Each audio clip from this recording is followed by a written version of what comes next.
চট্টগ্রাম কেন্দ্রীয় কারাগারের সামনে। আপনারা জানেন যে আজ বিএনপির সিনিয়র নেতা এবং বেগম খালেদা জিয়ার উপদেষ্টা আসলাম চৌধুরী কিন্তু আজ সকাল 10টা বাজে জামিনে মুক্ত হয়ে কারাগার তুন বাইরে অনেক দেখতে আসলে বৈরী পরিবেশ, প্রচুর পরিমাণ বৃষ্টি, যে কারণে আসলে নগরীতে একেবারে চলাচল যে যানজট সৃষ্টি হয়ে গিয়ে যে আসলাম চৌধুরী বাড়ানোর কারণে এই কারণে যে মূলত ওনারা সঠিক সময় ওনারা লাইভ তারা কানেক্ট করে নিতে পারে। বর্তমানে ওনারা দেখতে লাগবেন আসলে কেন্দ্রীয় কারাগারের সামনে তুন পত্রিকা যখন আসলাম চৌধুরী আসলে বাইরের তখন প্রচুর পরিমাণ কিন্তু মানুষ, বিভিন্ন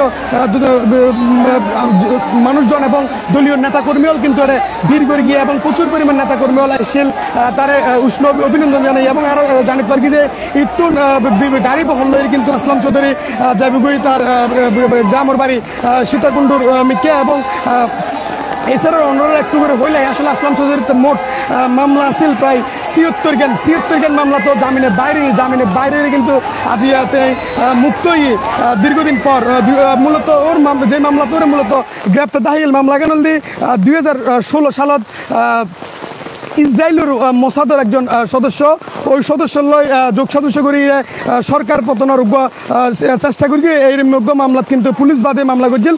পরবর্তীতে ওই মামলাতেই কিন্তু ওরা গ্রেপ্তার দেয়। আর কিছু বিএনপির নেতা কর্মী আছে ওর লগে একটু হত হয়। আসলে নেতা যে বাইরে হতে কেন লাগে? আর অনেক আনন্দ, খুবই আনন্দিত। আর আছি রাঙ্গুনি উপজেলা যুবদলের আহ্বায়ক, আর রাঙ্গুনি উপজেলা বিএনপির আহ্বায়ক অধ্যাপক কুতুবুদ্দিন বাহারের নেতৃত্বে শত শত নেতাকর্মী আজ জেল গার্ডেনে যারা অবস্থান করের আর আনন্দ মিছিল করের। আসলাম ভাই যে কত জনপ্রিয়তা নেতা আছিল চট্টগ্রাম লাই, আজ এর এই জেল গার্ডেনে যে হাজার হাজার মানুষের উপস্থিতি এই বৃষ্টির মধ্যে প্রমাণ করে দেয় যে আসলাম চৌধুরী কত চট্টগ্রামের কত প্রিয় নেতা আছিল, জনপ্রিয় নেতা আছিল। তাই আজ ইয়ারা সারা বাংলাদেশের মানুষের টিভির মাধ্যমে বার্তা দিতেন চাই আসলাম চৌধুরী বিনা দোষে কোনো দোষ ছাড়া আজ 9 বছর প্রায় 9 বছর এই কারাগারের যে জালিমের কারাগারে কোনে আজি না করে কি তার হন দোষ নাই, তার শুধু তারা এই যে আজিয়ের যে উপস্থিতি জাগন দেয় তার একান্ত দোষীয়ত দেয় তার জনপ্রিয়তার কারণে আজ 9 বছর এই কোনে আজি না আসলাম চৌধুরীর মতো এত বড় নেতারা এত বড় প্রিয় নেতারা নির্যাতন করছে 9 বছর পর্যন্ত। ধন্যবাদ সকলকে। নেতা বাইরে আমরা সকালে অপেক্ষা করছেন কি পরিমাণ মানুষের ভিড় আছে একটু হইতেন আর চট্টগ্রাম উত্তর জেলা এবং রাঙ্গুনিয়া যুবদল, ছাত্রদল, যুবদল এবং সারা রাঙ্গুনিয়া এবং চট্টগ্রাম বিএনপির মহাসচিব সিনিয়র যুগ্ম আহ্বায়ক লায়ন আসলাম চৌধুরী FCA মুক্তি দে রাঙ্গুনিয়ার মানুষ এবং সারা চট্টগ্রামের চট্টগ্রাম আজ মানুষের ডলাইমি আরা আনন্দিত এবং খুশি। আসলাম চৌধুরীকে আজ 9 বছর কারাগারত স্বৈরাচারী খুনি শেখ হাসিনা ওনাকে আজ বন্দি করে রেখি আজ চট্টগ্রামবাসী আরো আনন্দিত এবং খুশি। চট্টগ্রাম আসলাম চৌধুরী শুধু একটা জনপ্রিয়তা ইয়ানদের শেখ হাসিনা খুনি শেখ হাসিনা স্বৈরাচার ইয়ানদের কাল ওই জনপ্রিয়তা ইয়ানদের দোষ আর অনেকের দোষ নাই।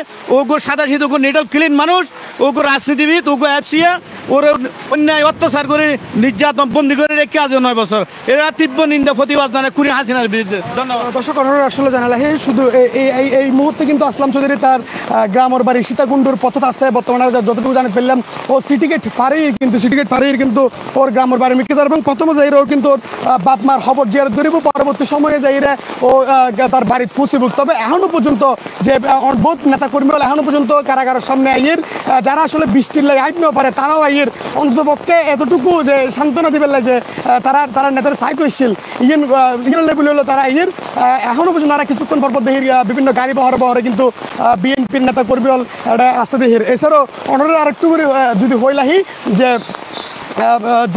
আসলাম চৌধুরী মূলত যে মামলা আটক হইল যে মামলা তারা গ্রেপ্তার দেখাই মামলা গান আসল দিয়ে ইসরায়েলের মোসাদের অন্যতম সদস্য ইন্ডিয়াত বইয়ের কিন্তু সরকার পতনের লাইতে পরিকল্পনা করছে এই মামলাত কিন্তু মূলত পুলিশ বাদে মামলা করছিল। ওই মামলাত যেই আসলাম চৌধুরী গ্রেপ্তার করছিল। পরবর্তী সময়ে দীর্ঘ প্রায় 8-9 বছরের মতো কারাবন্দী আছিল এবং অবশেষে ৭৬ জ্ঞান মামলা জামিন পাইরে কিন্তু আজি এই মুক্তই এবং নেতা কর্মী হল বাদভাগা উল্লাস আরা কিন্তু আজি এটা দেখি নগরীর চট্টগ্রাম কেন্দ্রীয় কারাগারের সামনে তো এইটুকুই আছিল আর আছে সর্বশেষ।